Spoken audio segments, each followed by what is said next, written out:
ৰঙিয়াত পুনৰ চিলনী চোৰৰ সন্ত্ৰাস পিষ্টল দেখুৱাই ডিঙিৰ পৰা কাঢ়ি নিলে সোণৰ চেইন প্ৰাতভ্ৰমণলৈ গৈছিল ৰঙিয়াৰ ৫ নং ৱাৰ্ডৰ এগৰাকী পখিলা কলিতা হেলমেট পিন্ধাৰ অৱস্থাত আছিল দুই দুৰ্বৃত্ত আপুনি যদিহে প্ৰাতভ্ৰমণলৈ যায় তেন্তে সাৱধান হওক ৰঙিয়াত প্ৰাতভ্ৰমণলৈ যোৱা এগৰাকী মহিলাৰ ডিঙিৰ পৰা পিষ্টল দেখুৱাই কাঢ়ি নিলে সোণৰ চেইন হেলমেট পৰিহিত দুই দুৰ্বৃত্ত আহিছিল এখন বাইকত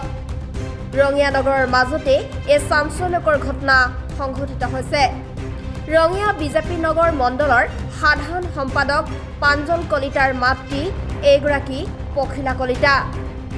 মহিলাগৰাকীয়ে প্ৰাতভ্ৰমণলৈ বুলি ওলাই যোৱাৰ সময়তে সংঘটিত হয় এই দুৰ্ভাগ্যজনক ঘটনাটো ঠিক বড় চাৰে পাঁচটাত গৈছোঁ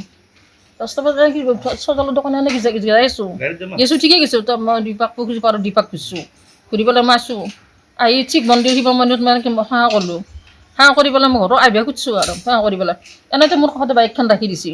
বোলে মোক খুজিছে আৰু মানে বাইকখন নাপায় ল'ৰা এটা নামি উঠৈ তাৰমানে বহি আছে দুজন আছে একজনে বহি আছে ডেকা ল'ৰা একজন কম বয়সৰ আৰু সেই যিটো পিছফালে বহি সেইটো ডাঙৰ দীঘল সেৱা কৰি ইমানটো গোটেই পিকেট চিকেট থকাৰ কাৰণে এনে আমাৰ হেৰি মানুহ নাপায় আৰু তাৰপিছতে মোক সুধিছে দিলীপ কলিতাক চিনি পায় নেকি বোলো দিলীপ কলিতাক মই চিনি নাপাওঁ কৈছে এটা স্কুল আছে নেকি মোৰ এইখনে স্কুল এনেকৈ কৈ পেলাই মই অলপ মনটোত অলপ থকাৰ খাইছিল দেখোঁ ধৰতে মই বোলে বেগ দি পেলাই মই আহিব খোজাৰ লগে লগে পিছফালৰ পৰা কাপোৰখন গুচাই দি পেলাই মই চাহ এখন ফুৰিব গ'লে চেণ্ডেল থকা দেখি মই এনেকৈ লওঁ সদায় চাহ এখন এনেকৈ থকা স্বত্ব হয়তো আগতে লক্ষ্য কৰিছে নেকি না কিবা গৰম চাহ এখন লোৱা দেখি এনেকৈ গম পাইছে নেকি চেন থকা বুলি চাহ এখন গুচাই পেলাই পিছফালে এনেকৈ টান মাৰি লৈ গৈছে একদম নি পেলাই পিছফালে চিটত বহি পেলাই পিষ্টলটো এনেকৈ দেখুৱাইছে হাল্লা কৰি মৰব পিষ্টলটো দেখুৱাইছে হাল্লা কৰি মৰব কেইজন আহিছিল বাইকত দুজন হেলমেট পিন্ধি আহিছিল নেকি হেলমেট নাই কিজানি খুব তাড়াতাড়ি হ'ব নহয় কামবিলাক মোৰ আৰু ভয়তে একদম সেইখিনি মাৰ পিছফালৰ মানুহ আগফালৰ মানুহ নাই ভয়ো লাগছি আৰু এনেকুৱা ঘটনা শুনছোঁ মই ইমান চেল্টাৰ খুলি থ'ম বুলি ভাবোঁ আৰু ভাবি আৰু মানে কিনে পিন্ধিব নোৱাৰে ঘৰত কিবা কিলা গুটি ওলাই লাল পৰি পেলাই 5:30 গৈছোঁ মই আছোঁ পেলাই সেই পুখুৰীটোত দীপাক ঘূৰি পেলাই আছোঁ এই ঠিক সেই শিৱ মন্দিৰটোৰ সেইকাৰণে মই এনেকৈ প্ৰণাম কৰিলোঁ আৰু আহোঁতে যাওঁতে প্ৰণাম কৰোঁ নহয় আহোঁতে আৰু প্ৰণাম কৰি পেলাই মই এনেকৈ আহিব খুজিছোঁ আৰু অলপ গৈছোঁ আৰু তাৰপিছতে মানুহটোৱে এনে মোক সুধিছে দিলীপ কলিতাৰ ঘৰ জানে নেকি আপুনি মই বোলো নাজানো মই দিলীপ কলিতাৰ ঘৰ আপুনি অসমত এখন স্কুল আছে নেকি তাই মই এইখনে দিলীপ এনেকৈ কৈ পেলাই মই মনটোত অলপমান বেয়া সন্দেহ ভাবি পেলাই মই অলপ বেগা বেগি আহিব দিছোঁ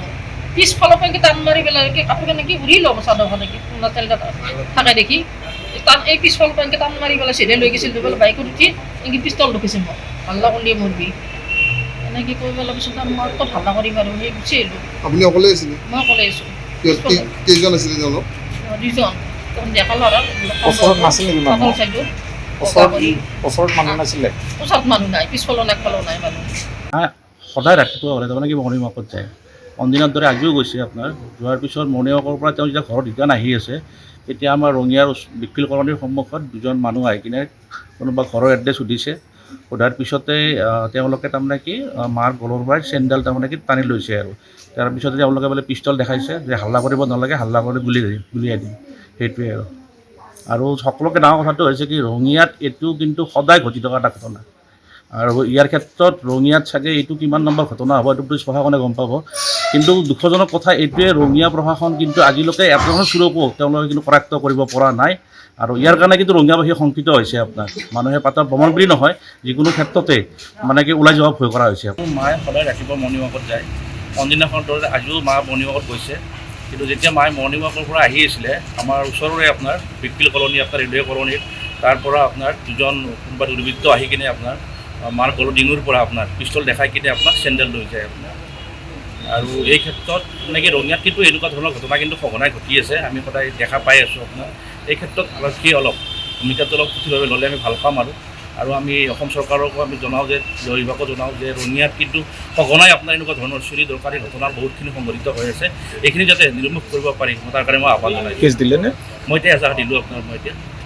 হেৰি ঠিকনাটো আপোনাৰ মোৰ ৰঙিয়া আপোনাৰ stadium colony Rangia 5 number ward আৰু মাৰ নাম শ্ৰী পখিলা কলিতা